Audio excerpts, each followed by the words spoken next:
In Paris in the 30s, orphan boy Hugo lives in the walls of the Gare Montparnasse railway station. By looking through the gaps in the big clocks, he can watch all the people that work in the station, like Inspector Gustave and his dog. Gustave has a bad leg that requires him to use a brace to walk, and he's obsessed with catching thieves, especially children that he can send to the orphanage. There's also Labassa, the bookshop owner, Lisette, the florist Gustave has a crush on, and Georges, the toy maker who is sometimes visited by his goddaughter Isabelle. One morning, Hugo notices Georges has fallen asleep and tries to steal a clockwork mouse from him. However, Georges was only pretending and catches Hugo in the act.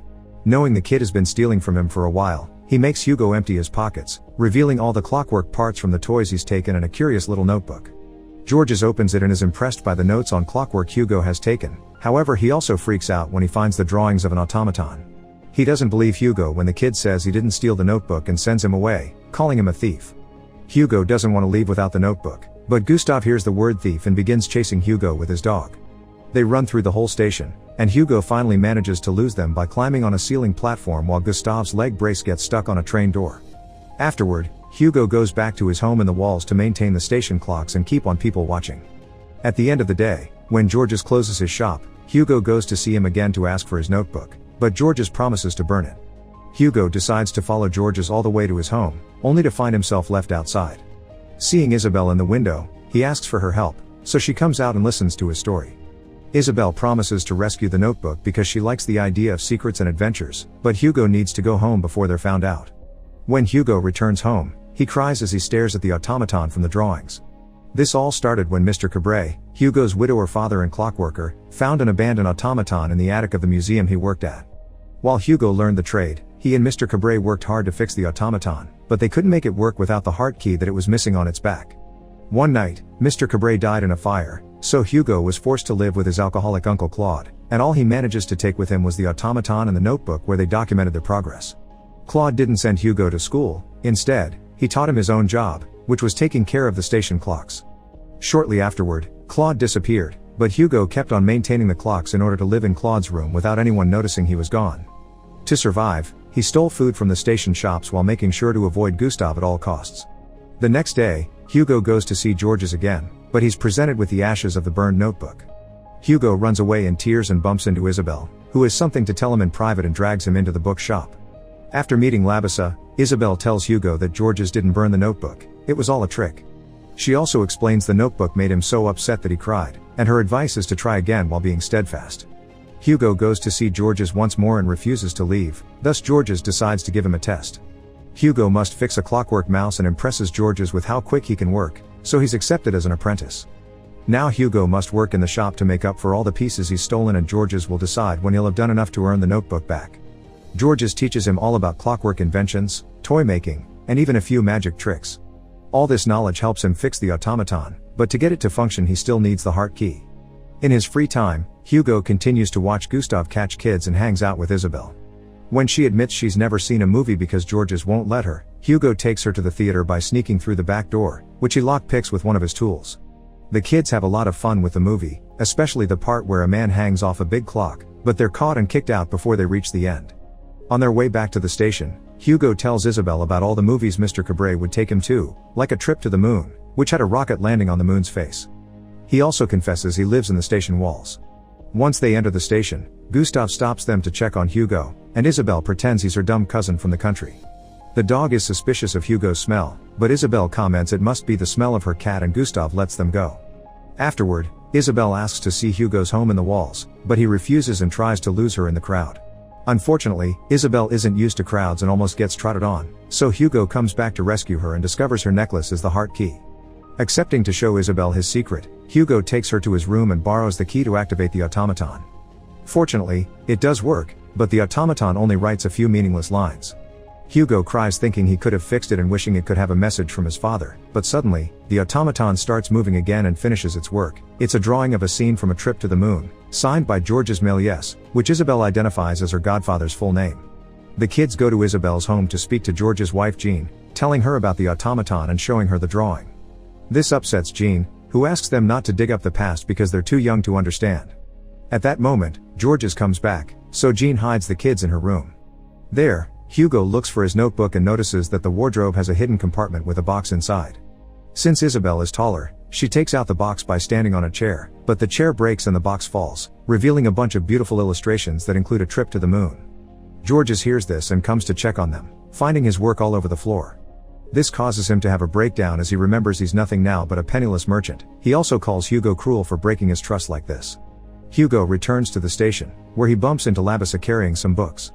The man notices Hugo's interest in Robin Hood Le Proscrit because he used to read it with his father, so Labassa decides to gift him the book since it seems it was intended for him.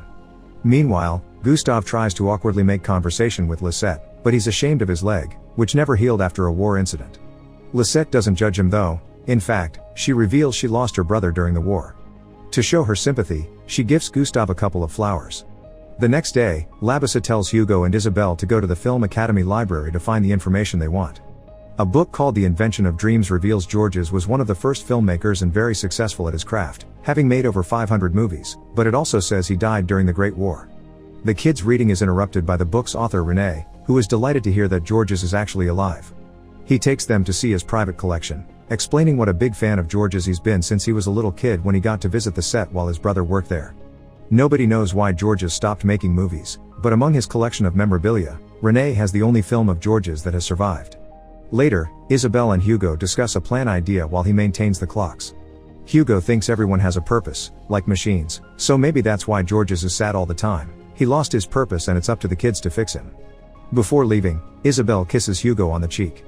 The next day, Hugo finds the heart key on the train rails and goes down there to recover it, not noticing the train is arriving at the same time. The locomotive operators aren't able to stop the train on time and the entire vehicle goes off the rails, crashing against the station walls. Hugo then wakes up, understanding it was all a dream, only to discover his body is becoming an automaton, but this is a dream as well. The following morning, for real this time, Claude's body is found in the river, and apparently, he's been dead for a long while. The authorities inform Gustave, who is now obsessed to find out who has been maintaining the clocks. Later in the evening, Hugo and René take Georges' last movie to his house. Jean wants to kick them out before Georges sees them, but René recognizes her as one of the actresses in Georges' movies and compliments her talents. Overwhelmed by nostalgia and surprised there's still a film left, Jean decides to allow them to play the movie in the living room while Georges sleeps. The film turns out to be A Trip to the Moon, which even has a few scenes in color. Jean explains they tinted the film by painting each frame by hand. Suddenly, Georges shows up in the room, having been woken up by the sound of his own movie projector. Jean points out that forgetting the past has only brought him unhappiness and now it's time to remember, prompting Georges to finally share his story. When he was young, he was a magician with Jean as his assistant. He was so successful that he owned his own theater. He also liked tinkering with machines, and he had his own workshop in his theater to create new illusions. That was when he built the automaton. When the Lumiere brothers showed a movie for the first time, Georges was fascinated by them and decided to build his own camera using leftover pieces from the automaton. They decided to take the risk and sold the theater to open their own movie studio, where they made dreams come true. Sadly, after many years of success, war came and forced him into bankruptcy. One night, in bitter despair, Georges burned all the sets and costumes. The movies were all sold to a company that melted them down into chemicals used to make shoe heels, and the little money that left him was used to buy the toy shop. The only thing he couldn't bring himself to destroy was the automaton, which he donated to a museum hoping it would find a home. Georges thinks the automaton burned down with the fire that killed Mr. Cabret and that happy endings only happen in movies. Wanting to prove him wrong, Hugo runs back to the station to grab the automaton, but he stops on the way to overhear Gustave talking about Claude's death. Unfortunately, a shopkeeper's dog comes to sniff Hugo and alerts Gustave of his presence, causing Hugo to get caught and locked up in Gustave's office. The inspector calls the orphanage to send Hugo there, explaining he went to one too, where he was taught to follow orders and survive without a family because you don't need one. While he's busy on the phone, Hugo lockpicks the cell door and runs away to hide in the station walls. In his hurry, he forgets to close the lid behind him, so when Gustave comes after him, he manages to enter the walls as well. In order to escape Gustave, Hugo decides to follow the movie he's seen with Isabelle and climbs out of the building through the giant clock. Gustave falls for the trick and thinks Hugo took another corridor, and once he's gone, Hugo comes back in to retrieve the automaton. On his way out, Gustave finds him again and causes him to drop the automaton on the rails, so Hugo jumps in to get it back.